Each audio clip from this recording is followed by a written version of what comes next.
पायल और अनुष्का दोनों बहनें थीं। उनका जन्म एक गरीब परिवार में हुआ था। पायल जहां सांवले रंग की थी तो वहीं अनुष्का दिखने में बेहद ही खूबसूरत थी। दोनों बहनें जवान हुई। अनुष्का तेज तर्रार, मॉडर्न और सुंदर लड़की थी, इसलिए अमीर घर के लड़के ने उसे पसंद कर लिया। तो वहीं पायल की शादी एक गरीब परिवार में हो गई। पायल ढेरों अरमान मन में संजोए अपने ससुराल आई, लेकिन ईंट गारे से बना ढांचा ही अब उसका घर था। ये देख उसकी आंखें भर आईं, लेकिन इसी को अपनी किस्मत मानकर उसने चुपचाप स्वीकार कर लिया। उधर अनुष्का अपने बड़े अमीर ससुराल में आकर बहुत खुश थी। एक रोज जब पायल बाजार में सब्जी लेने पैदल जा रही थी तो अचानक गाड़ी में जाती हुई उसकी बहन अनुष्का की नजर उस पर गई। वो गाड़ी से उतरकर बोली, अरे दीदी, आप कहाँ जा रही हो? सब्जी लेने आई थी अनुष्का। खैर ये बता तू कैसी है और यहाँ कैसे? मैं भी ठीक हूँ। वो जो राधा कृष्ण मंदिर के सामने वाली कोठी है ना, वो विनय ने खरीद ली है। अब हम यहीं शिफ्ट हो गए और अभी मैं विनय के साथ मूवी जा रही थी तो आप पर नजर गई, तो सोचा आपसे मिल लूं। वो क्या है ना, हम अमीर लोगों के पास ये सब सब्जी वब्जी लेने का टाइम ही नहीं होता ना। ये काम तो मेरे घर के नौकर करते हैं। मैं तो बहुत मजे में हूँ। अच्छा मैं चलती हूँ, मुझे लेट हो रहा है। वैसे आप कहाँ रहती हैं? त्रिलोकपुरी गाँव, वहीं बस्ती में मेरा घर है। अच्छा खैर, मैं किसी दिन फुर्सत में आपसे मिलने आऊंगी, फिर ढेर सारी बातें करेंगे। Okay bye. ये कहकर अनुष्का अपने रास्ते निकल गई। ऐसे ही समय बीत गया। एक रोज पायल अपने पति उमेश से बोली, सुनिए जी, अपने घर में ना प्लास्टर करवा लो, दीवार की दरारों से मच्छर घुस आते हैं। बस कुछ दिन और गुजारा कर लो। अब रिक्शा चलाने के साथ साथ पढ़ाई भी कर रहा हूँ। भगवान ने चाहा तो जल्दी अच्छी नौकरी भी मिल जाएगी। ऐसे ही समय बीता। एक रोज अनुष्का पायल के घर आई, शॉर्ट ड्रेस, आंखों में चश्मा, हाई हील और हाथ में ढेर सारे गिफ्ट्स लेकर। जब वो अपनी कार से उतरी तो सभी आस पड़ोस के लोग उसे देखते रहे, यहाँ तक कि उसकी खुद की बहन पायल भी उसे पहचान नहीं पाई। अरे अनुष्का तू? बाप रे, तेरा तो स्टाइल ही बदल गया। अब क्या करे दीदी, अमीरों का तो यही लाइफस्टाइल होता है। अच्छा अब क्या यहाँ दरवाजे पर ही बातें करोगी?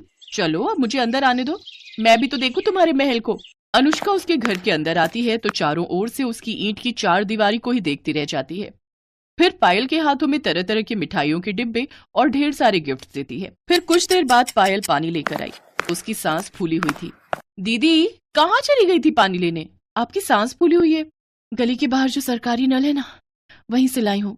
सरकारी नल से? ना बाबा ना, मैं नहीं पीऊंगी, कहीं मेरा पेट खराब हो गया तो। अच्छा वैसे यहाँ अजीब सी बदबू क्यों आ रही है? वो मैंने सुबह लिपाई की थी ना, तो थोड़ी गोबर और मिट्टी की महक तो आएगी ही। यू गोबर, छी! मेरे घर में तो ग्रेनाइट पत्थर लगा हुआ है, वो भी महंगे वाला। अच्छा मैं चलती हूँ। अनुष्का तू पहली बार अपनी बहन के ससुराल आई है, चाय तो पी कर जा। चाय? अब इस गोबर वाले घर में कुछ भी पीने की इच्छा नहीं हो रही। नहीं नहीं रहने दो दीदी, मैंने चाय पीना छोड़ दिया। अब तो मैं सिर्फ केसर पिस्ते वाले दूध ही पीती हूँ। अच्छा मैं आपको ना, मेरे यहाँ संडे पार्टी भी है, उसका इनविटेशन देने आई थी, आपको आना है। ओके, इसी बहाने आप मेरा ससुराल भी देख लोगी। ये कहकर अनुष्का वहां से चली जाती है। उसके जाने के बाद पायल वो डब्बे खोलती है तो उसमें बहुत सारा खाने का सामान था। अब वो परेशान थी कि जब वो अनुष्का के घर जाएगी तो क्या लेकर जाएगी। शाम को उमेश घर आया तो वो बोला, पायल, अमीरों और गरीबों के लाइफस्टाइल में बहुत फर्क होता है, और वो अमीर हैं और हम गरीब, उनके जैसी हैसियत नहीं है हमारी। ऐसे ही दिन बीत गए। पायल को चिंता सताने लगी कि वो अनुष्का के यहाँ क्या लेकर जाएगी। फिर उसे ख्याल आया कि अनुष्का को उसके हाथ के आटे के लड्डू बेहद पसंद है।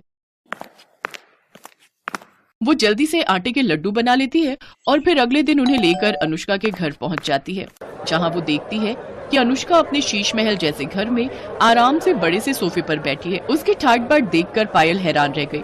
पायल ने अनुष्का को पुकारा। अनुष्का ने उसकी ओर देखा तो वो गुस्से से भड़क गई। ओफो दीदी, मैं जानती हूँ कि तुम गरीब हो, लेकिन कम से कम तुम्हें इतना तो पता होना चाहिए कि अमीर लोगों के घर कैसे बनकर जाना चाहिए। अरे कम से कम एक जोड़ी नए कपड़े ही खरीद लेती। तुमसे अच्छी तो हमारी एक काम वाली लग रही है। तभी वहाँ अनुष्का के ससुराल वाले भी आ गए। अनुष्का, मैं तुम्हारे लिए अपने हाथों से आटे के लड्डू बनाकर लेकर आई थी। पहले बात अलग थी दीदी, अब मैं अमीर खानदान में आ गई हूँ। जाओ यहाँ से। अब मेरे यहाँ तभी आना जब तुम्हारा ये गरीबी वाला लाइफस्टाइल बदल जाए। बहू, क्या जरूरत थी गरीब लोगों को पार्टी में बुलाने की? अनुष्का, तुम तो इनके यहाँ कितना कुछ लेकर गई थी और ये बेकार से लड्डू लेकर आई हैं। अपनी बेइज्जती देखकर पायल रोते हुए वहां से चली जाती है। ऐसे ही 3 साल बीत गए। दोनों बहनों की डिलीवरी होने वाली थी। पायल को उमेश जल्दी से पास के सरकारी अस्पताल में ले जाता है, तो वहीं दूसरी तरफ अनुष्का को विनय एक महंगे प्राइवेट अस्पताल में ले जाने लगता है।